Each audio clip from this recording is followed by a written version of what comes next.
오늘은 이스라엘 백성들이 드디어 가나안을 정복하기 위해서 요단을 건너는 현장입니다. 이때 하나님께서 뭐라고 그러십니까? 언약궤를 따라가라. 내가 너와 함께하겠다. 그게 하나님의 답입니다. 모세를 통해서 이스라엘 백성들을 애굽에서 해방시켜서 가나안 땅으로 데려갑니다. 방법은 뭐죠? 내가 너와 함께하겠다. 여호수아를 또 부릅니다. 두려워 말라. 모세와 함께한 것처럼 내가 너와 함께하겠다. 그게 하나님의 방법입니다. 우리는 언약궤를 따라가야 할 이유를 알아야 돼요. 왜 그렇습니까? 그 언약궤 안에는 말씀의 돌비, 만나 항아리, 그리고 아론의 쌍난 지팡이 3개가 들었습니다. 언약궤 따라가라 이 말은 하나님 말씀 따라가라 그 말이에요. 언약궤 따라가라 이 말은 하나님의 능력 믿고 가라 이 말이에요. 언약궤 따라가라 이 말은 하나님께서 모든 걸 책임질 테니까 염려하지 말고 두려워하지 말고 가라 그 이야기입니다. 광야에서 출생한 출애굽 2세들은 출애굽 사건을 몰라요. 홍해 사건도 모릅니다. 그래서 출애굽 2세들에게 출애굽 사건, 홍해 사건, 그 하나님의 능력을 설명하기 위해서 다시 요단을 가르고 여리고성을 무너뜨린 것입니다. 벌써 기생 라합이 정보를 주잖아요. 너희가 벌써 강대국 애굽을 무너뜨리고 홍해를 가르고 아모리 족속을 무너뜨리고 온다는 소문이 이미 들렸다. 그 소문 듣고 군인들은 지금 다 도망가고 있다. 남아있는 백성들은 간담이 녹았다. 가기만 하면 된다. 이 정보를 벌써 입수한 겁니다. 하나님의 방법은 어떤 것입니까? 성도는 불신자와 싸우지 않고 경쟁하지 않고 세상을 정복하고 살리는 것이 하나님의 계획이에요. 불신자처럼 막 머리 쓰고 막 경쟁하고 싸우고 하는 것이 아닙니다. 하나님은 가나안 땅 가기 전에 벌써 작업을 하셨어요. 가나안 땅 가기 전에 이미 군인은 도망가 버리고 없어요. 그 사람들은 싸울 의욕을 상실하고 이미 간담이 녹아버렸어요. 간하고 담이 녹으면 일단 움직이를 못해요. 서지도 못하고 걷지도 못해요. 가면 돼요, 가면. 하나님의 계획은 우리가 불신자와 경쟁하고 싸우는 것이 아닙니다. 하나님의 능력 가지고 세상을 정복하고 살리는 겁니다. 자, 첫 번째, 한 번도 가보지 않는 미래의 길을 가는 방법입니다. 너는 언약길을 따라가라. 네가 전에 이 길을 지나보지 아니하였습니다. 말씀이 새겨진 언약궤 따라가기를 주님으로 축원합니다. 백성에게 명령하여 이르되 너희는 레위 사람 제사장들이 너희 하나님 여호와의 언약궤를 매는 것을 보거든 너희가 있는 그곳을 떠나 그 뒤를 따라가라. 우리는 하나님 말씀 따라가면 됩니다. 인간은 한계가 있어요. 지금 얼마나 발전했습니까? 과학이. 지구 반대편에 있는 사람과 얼굴을 보면서 말을 해요. 이 땅을 계속 파보세요. 그러면 지구 반대편에 있는 케냐가 나와요. 여기서 지구 반대편에 있는 사람과 영상통화 얼굴을 보면서 이야기합니다. 인간이 지금 달나라 가잖아요. 지식이 얼마나 발전했습니까? 옛날에 모르는 것이 있으면 사전을 찾아봅니다. 그래도 모르면 선생님께 가서 물어봐요. 지금은 그럴 필요 없습니다. 인터넷 들어가면 모든 지식이 다 나와 있어요. 과학이 발전하고 지식이 발전한 이 시대, 영적 문제 심각해집니다. 마약, 자살, 정신병, 우울증 심각해집니다. 사람이 할 수 있는 일이 아니야. 인간은 하나님의 형상과 모양대로 지은 존재이기 때문에 하나님과 함께 살도록 만들어놨어요. 물고기가 물을 떠나면 삽니까? 나무가 땅에서 뿌리가 뽑히면 삽니까? 인간이 하나님 떠나면서 영적 문제 오기 시작해요. 그래서 우리는 하나님의 말씀을 따라가야 돼요. 왜 일주일이면 가야 할 광야를 40년 가겠습니까? 신명기 8장에 답이 나오지 않아요?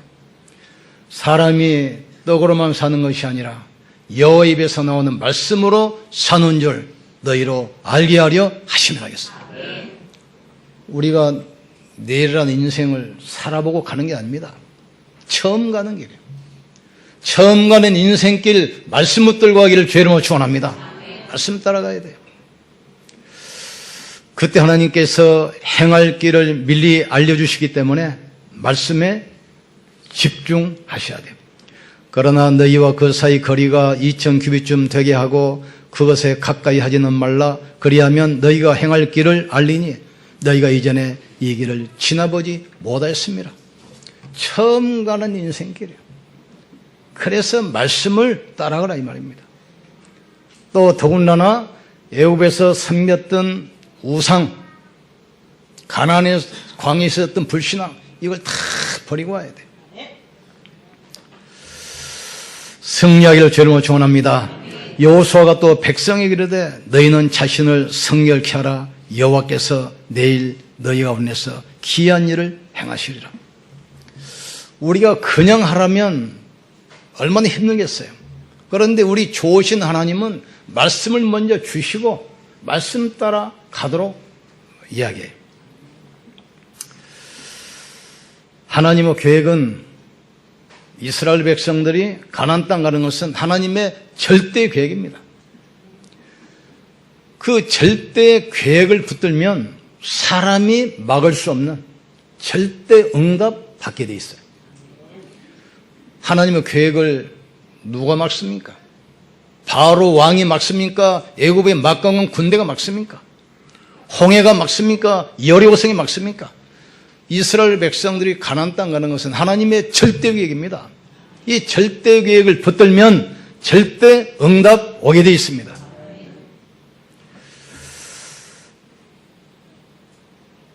홍수로 이 땅을 쓸 때 벌써 노아에게 말씀하잖아요. 내가 홍수로 이 땅을 심판할 것이다. 노아야 방주를 지어라.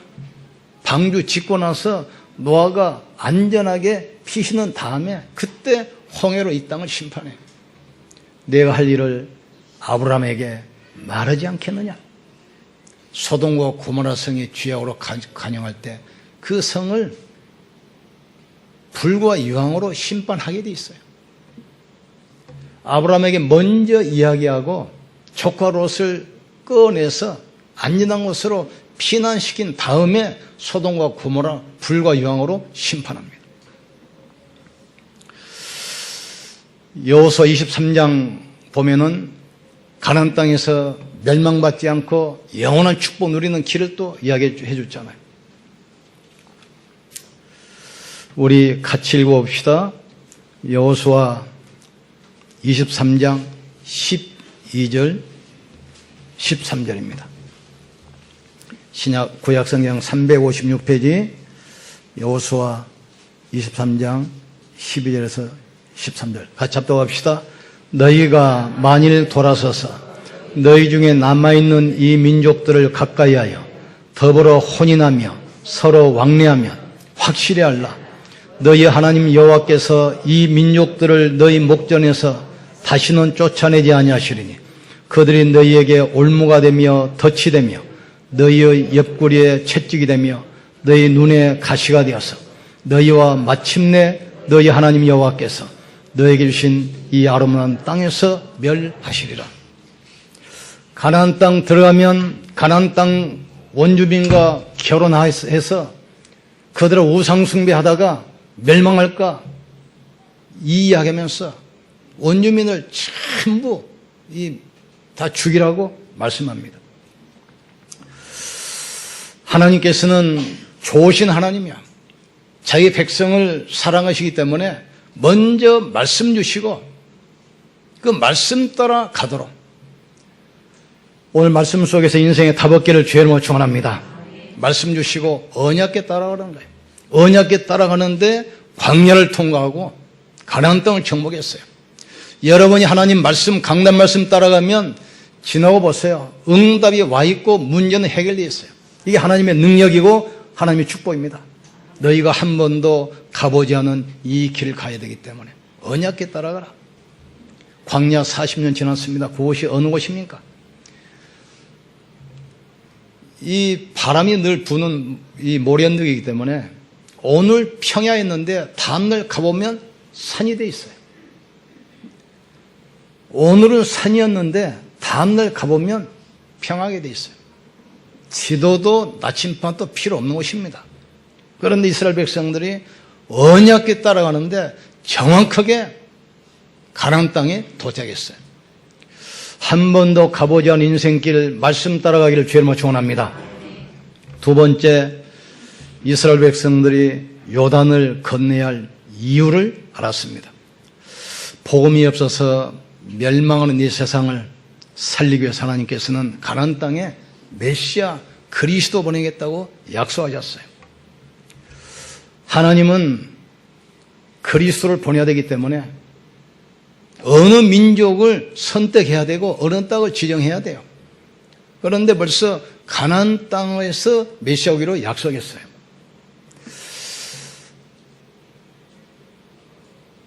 아브라함을 통해서 너는 본토 친척 아비집을 따다 내가 내게 지시할 땅으로 보일 땅으로 가라. 내가 내게 복을 주어 내 오손을 창대케 하리니 열방인 너로 인하여 복을 얻을 것이니라. 가나안 땅이란 의미를 깨달으셔야 돼요. 가나안 땅이 약속의 땅, 그리스도께서 태어나실 땅, 메시아에서 오실 땅, 십자가에서 인생의 모든 문제 해결하실 그 약속의 땅입니다. 그 이유를 깨달았어요. 그냥 가나안 땅 가는 것이 아닙니다. 가나안 땅 가야 할 이유를 깨달아야 돼요. 다윗이 말하잖아요. 내가 어찌 이유가 없겠습니까? 또 왜 가나안 땅 가야 됩니까? 아브라함의 후손을 통해서 메시아를 보내시기 때문에. 그분이 드디어 오셨습니다. 누굽니까? 그리스도입니다. 사단이 가져다주는 영적 문제 해결할 만왕의 왕 그리스도.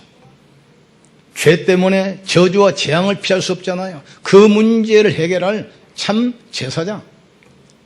인간은 운명에서 못 빠져나가요.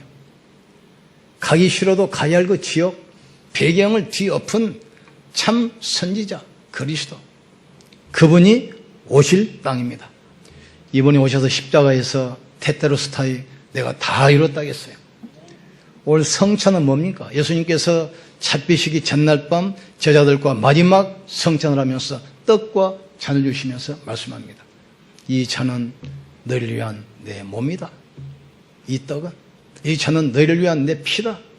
그러면서 이 사실을 잊지 않도록 계속 성찬하면서 기념하라. 그리고 이 사실을 모든 현장, 모든 사람, 모든 후대에게 전달해라. 그게 성찬입니다. 그리스도께서 우리가 받아야 할 재앙과 저주 영원히 끝냈습니다. 사탄의 권세는 이미 박탈됐습니다. 지옥 권세 영원히 무너졌어요. 이 사실을 우리가 기념하는 것이 바로 성찬 예배입니다. 내 올 때까지 이 성찬을 기념해라. 기념은 뭐죠? 잊지 말라 이 말이죠. 그리고 이 사실을 끝까지 우리는 전하는 것입니다. 마지막 요단을 건넌 후에 할 일이 있습니다. 여호수아 4장 5절 보면 그들에게 이르되 요단 가운데로 들어가 너희 하나님 여호와의 궤 앞으로 가서 이스라엘 자손들의 집밭수대로 각기 돌 한 개씩 가져다가 어깨 매라. 각 집밭수대로 돌을 12돌을 건져서 요단 강 언덕에 기념비를 세우라는 겁니다. 앞으로 너희 후손이 일어나서 이 돌탑이 무슨 탑이냐 묻거든 언약궤에 따라서 요단을 건넸다는 이 사실을 후대에게 전하라는 거예요. 이 언약을 우리가 후대에게 전하기를 주님으로 축원합니다. 언제든지 보세요. 복음이 없어지고 영적 문제가 심각할 때 계속 이 땅은 재앙과 저주가 와요. 그러나 복음 가진 소수를 통해서 세상이 다시 살아나는 겁니다. 너희 후손들이 일어나서 이 탑이 무엇이냐고 물어보거든. 언약궤를 맨 제사장들이 강에 들어갔을 때 그 요단강에 갈라지고 그 강을 마른 땅처럼 건너서 가나안 땅 들어갔다. 그 사실을 말하는 기념비를 세우라는 겁니다. 하나님은 시대마다 렘넌트 키운 사람들을 축복했다는 사실을 깨닫기를 주의 이름으로 축원합니다. 어떤 사람들은 열심히 하는데도 계속 어려움 당하는 사람이 있어요. 우리 주위에 그런 사람 많잖아요. 열심히 하는데도 계속 어려움이야. 어떤 사람들은 뭐 별 열심히 안 하는데도 계속 축복받는 사람이 있어요. 이유가 뭡니까? 렘넌트 키우는 사람. 이게 성경에 보세요. 렘넌트에게 언약 전달하고 렘넌트에게 이 복음 심어놓는 사람들이 계속해서 하나님은 축복으로 역사하시게 합니다. 렘넌트한 단어를 가슴에 담기를 주의 이름으로 축원합니다. 복음이 없어지고 선교가 끊어진 시대, 이 땅의 재앙과 저주가 파도처럼 몰려옵니다. 하나님께서는 그래서 우리와 우리 후대를 통해서 복음을 회복시키시고 이 시대의 재앙과 저주를 막기를 원하십니다. 의사가 할 수 없는, 지신이 할 수 없는, 권력자가 할 수 없는 영적 문제, 복음 가진 자만 맡게 돼 있어요. 영적 문제, 이 사단은 아무것도 무서워하지 않습니다. 이 방에 불을 끄면 어둠 들어오잖아요. 어둠 쫓기에서 소리지면 나갑니까? 몽둥이 휘두르면 나갑니까? 총을 쏘면 나갑니까? 핵무기 터뜨려 어둠 나갑니까? 아니에요. 빛입니다. 사단은 아무것도 무서워하지 않습니다. 인간 어떤 지식 경험 무서워하지 않아요. 그리스도 앞에서만 벌벌 떨게 돼 있어요. 그리스도 앞에서만 흑암의 세력은 무너지게 돼 있습니다. 여러분의 가문의 저주 끝나기를 주님으로 축원합니다. 걔는 영적 문제 그리스도면 해결되게 돼 있어요. 여러분이 아무리 해도 몸부림쳐도 안 되는 악습 그리스도면 해결되게 돼 있습니다. 언약 딱 붙으셔야 돼요. 세상은 발전하지만 영적 문제 심각해집니다. 발전할수록 재앙은 파도처럼 몰려옵니다. 이유가 뭡니까? 복음 놓쳐서 그래요. 그래서 왜 오직이란 말 깨달아야 돼요. 내가 살 수 있는 길은 오직 그리스도입니다. 현장을 살릴 수 있는 길은 오직 하나님 나라입니다. 우리 후대 살릴 수 있는 길은 오직 성령 충만, 오직 정의입니다. 이 축복 붙들기를 주님으로 축원합니다. 너희가 한 번도 가보지 않은 이 길을 가야 되기 때문에 언약길을 따라가라. 언약에 따라갈 때 하나님께서 보호하시고 언약에 따라갈 때 능력으로 역사했습니다. 언약에 따라가는 하나님께서는 요단을 갈랐습니다. 언약에 따라 도는 하나님께서는 여리고성을 무너뜨렸습니다. 언약에 따라가는데 가나안 땅에 있는 7 족속, 7 왕을 무너뜨렸어요. 우리는 이 축복 가지고 흑암 문화 바꿔야 돼요. 우상 종교 바꿔야 됩니다. 동성연애 심각합니다. 앞으로 가정이 무너진 시대가 와요. 앞으로 마약 시대가 옵니다. 벌써 유럽, 미국, 마리아나 합법화 됐습니다. 우리나라도 치료용으로 수입하자, 합법화 시키자 이야기 나오고 있어요. 아무도 못 막습니다. 오직 그리스도로만 해결합니다. 그리스도 있는 여러분이 해결할 수 있어요. 이 시흥 땅에 누가 필요합니까? 이 시흥 땅에 지식인이 필요합니까? 경제인이 필요합니까? 박사가 필요합니까? 우리나라 박사 50만입니다. 70%는 취업도 안 돼요. 박사가 없어오는 문제가 아닙니다. 인간이 하나님 떠나면서부터 문제기 시작해요. 그리스도께서 이 문제 해결했습니다. 나는 길이요 진리요 생명이니 나로 말미암지 않고는 아버지께 올 자가 없느니라. 그리스도 예수 안에 있는 생명의 성령 법이 죄와 사망에서 너희를 해방했습니다. 하나님의 아들로 오신 것은 마귀를 멸하려 하셨습니다. 십자가에서 이미 끝났습니다. 확신 가지고 믿음으로 도전하기를 주의 이름으로 축원합니다. 우리 언약 붙들고 기도할 때 눈이 안 보이게 성생 하나님께서 역사합니다. 하나님께서 말씀으로 창조의 능력으로 역사합니다. 그리스도께서 삼직을 가지고 가는 곳마다 세 가지 재앙 무너지게 돼 있어요. 여러분 가는 곳마다 이 세 가지 재앙이 무너지기를 주의 이름으로 축원합니다. 눈이 안 보이게 여러분 가는 곳에 주의 천사를 파송하사 모든 길을 여시게 될 것입니다. 우리는 이 복음 가지고 현장 살리고 우리 후대에게 이 복음을 전달해서 시대의 재앙을 막고 영적 문제 해결하고 시대 살리는 증인 되기를 주의 이름으로 축원합니다. 우리 같이 기도합시다. 하나님, 이 사실 기념하는 성찬 예배로 드리게 하시면 감사합니다. 그리스도께 십자가에서 죽으시고 부활하심으로 사단의 권세, 죄의 저주, 지옥 권세 영원히 끝낸 것을 믿습니다. 두려워하고 염려하지 말게 하시고 말씀 가지고 가게 하여 주시옵소서. 나를 통해서 가는 곳마다 치유되게 하시고 가는 곳마다 살아나게 하시고 가는 곳마다 회복되게 하여 주시옵소서. 우리 기도하시고 잠깐 기도하시고 성찬 나누겠습니다. 예수님께서 잡히시던 날 밤 제자들과 함께 유월절 만찬하시면서 떡과 잔을 주시면서 말씀하여 하시되 이 잔은 너희를 위하여 주는 내 몸이라 하시고 너희를 향한 내 언약의 피라 말씀하셨습니다. 이 사실을 주님 제 이름을 때까지 잊지 않도록 기념하라 하시고 모든 사람에게 전하겠습니다. 한 번도 가보지 않은 인생길 가야 되기 때문에 언약궤에 따라가게 하여 주시옵소서. 그리스도 언약 붙들고 믿음으로 승리하게 하여 주시옵소서. 십자가에서 이미 사단의 권세 박탈된 줄 믿습니다. 모든 죄와 저주 영원히 못 박은 것을 믿습니다. 지옥 권세는 무너진 줄 믿습니다. 이 사실을 기념하는 성찬 예배 속에 오게 하심을 감사합니다. 오늘 예배 속에서 말씀 듣다가 모든 육신의 질병도 치유되게 하시고 영적 문제가 치유되게 하시고 무능도 치유되게 하시고 가문의 저주가 무너지게 하여 주시옵소서. 우리가 말씀 듣는 이 시간에 우리와 관계된 모든 곳에 막힌 남이 허물어지게 하시고 하나님 나라가 임하도록 주께서 축복해 주시옵소서. 예수님 이름으로 기도합나이다. 아멘. 기도하시면서